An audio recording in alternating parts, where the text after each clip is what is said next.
Welcome back once again. This is Paramedic Project, and joining me one more time is Tom Campbell. Today, thought we would just do a case reflection type episode. We've been talking about a couple of medical cases that we've attended, and Tom had one that he's attended recently that has impacted and changed his clinical practice. Yeah. So I thought he would share that with you and some of the learning points you've taken away from that case. So let's have a talk about this case. Walk us through it briefly. Tell us what it was all about.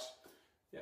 Perfect. Well, thanks a lot for having me on. And the case I want to talk about today is one that's really changed my clinical practice, but also caused me to reflect on the steps we need to go through as paramedics and as doctors to really give people the kind of care that they need. And it's this. So I was working in an emergency department. It's 4 a.m.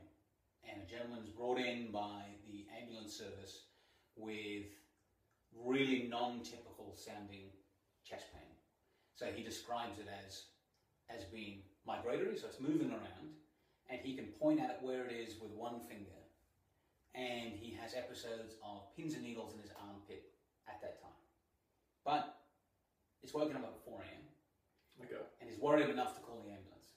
So there's some elements of the pain there that are really atypical, but then there's some worrying elements too. It's worried him enough, it's woken him from sleep, it's worried him enough to call the ambulance. So exactly. But not typical chest pain either. Yep. Yep.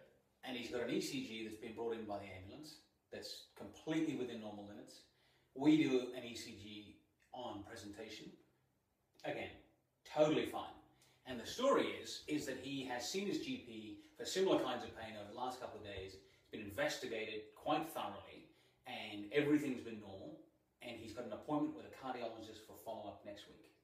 Okay, so he's really done the right thing as far as his ongoing care goes. Well, seen the GP, been referred to cardiology, and has had some testing as well. So, exactly. Okay, so I think it's done and dusted, wrapped up, and I could easily have not done anything more and just said, go home, doesn't sound like anything, go and see your cardiologist.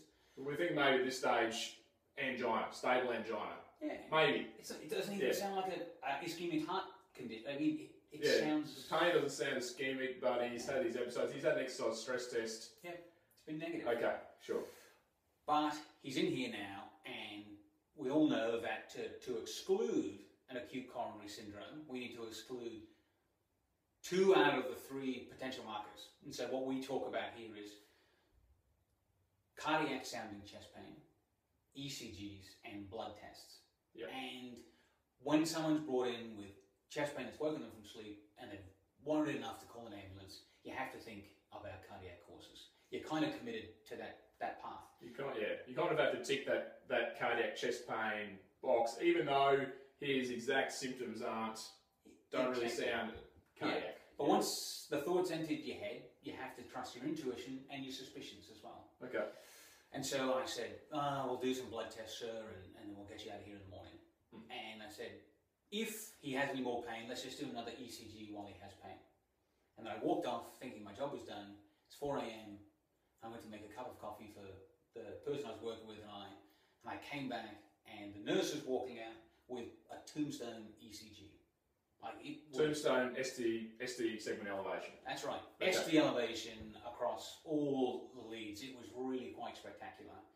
And so this is a STEMI. Are we talking, what lead groups? Are you talking anterior STEMI or? Anterolateral. Anterolateral, okay. Yeah. And it was really spectacular. This isn't just a little bit of ST elevation. This is the full tombstone picture, which clearly was great excitement because we thought that nothing had happened with this man. And fortunately, we were able to take him immediately to a cath lab, and he was cathed about an hour later, and they said that he had critical stenosis of one of the major vessels of the heart. Left main, you said. Left main. Left main. So upstream of the LAD. Of everything. Yeah. That's right. And this is the kind of warning signal, or the kind of preliminary event that leads to the kind of heart attack that kills you. And it was really, for me, it was a great reminder that as soon as you get overconfident or you think this chest pain isn't really chest pain, this is something I can send home, you need to think you've got to exclude 2 out of the 3. Yeah, and we talk about those concepts in ambulance too. I talk to patients about that when patients say to me, "Oh, it's not really pain. It's just a bit of pressure. It's not too bad." But the reality of, even in the pre-hospital environment, we can say, "Well, yes, you've got pain. We can do a 12-lead ECG, but we can't rule out that if they've got chest pain, we can't rule out that they're not having a heart attack. We can't say them are having a heart attack, if that makes sense." So, the thought is, for me, and I think for you guys, is once the idea has entered your head that you need to do an ECG because of this chest pain, it's cardiac chest pain until proven otherwise. Yeah. Like, once you've thought, I should do an ECG here because this person has cardiac chest pain, no matter how atypical it sounds, you've thought that it could be due to the heart. You've ticked one box. So you now need to exclude. You've committed yourself to doing an ECG and to providing that patient with the appropriate care under the circumstances. Yeah. That's right. And I'm assuming, so when you work in an emergency department, you're dealing with lots of patients, often high workload, and it's the same at least in metropolitan ambulance sort of systems.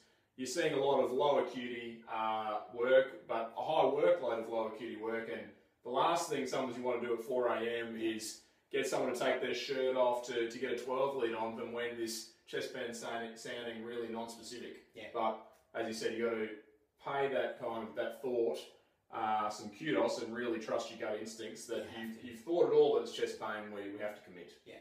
Yeah. You know the right answer inside you. Yeah. Once you've thought about it, go down that path. Yeah. And those concepts really go right across. I mean, it's very specific to chest pain and cardiac cases and ACS patients. But those concepts of really trusting your gut feelings and trusting your experience, I suppose they apply right across the board as far as clinical judgment goes and as far as patient assessment goes. That's right. Yeah. Well, I just thought I'd reflect on that, and it taught me a lot, and hopefully it'll teach you something, and you won't have to go through that yourself. Yeah. Thanks a lot. Thanks for sharing. And it's been Paramedic Project once again. Find us on social media. Thanks for joining us, and we'll see you next time. Thanks for having me.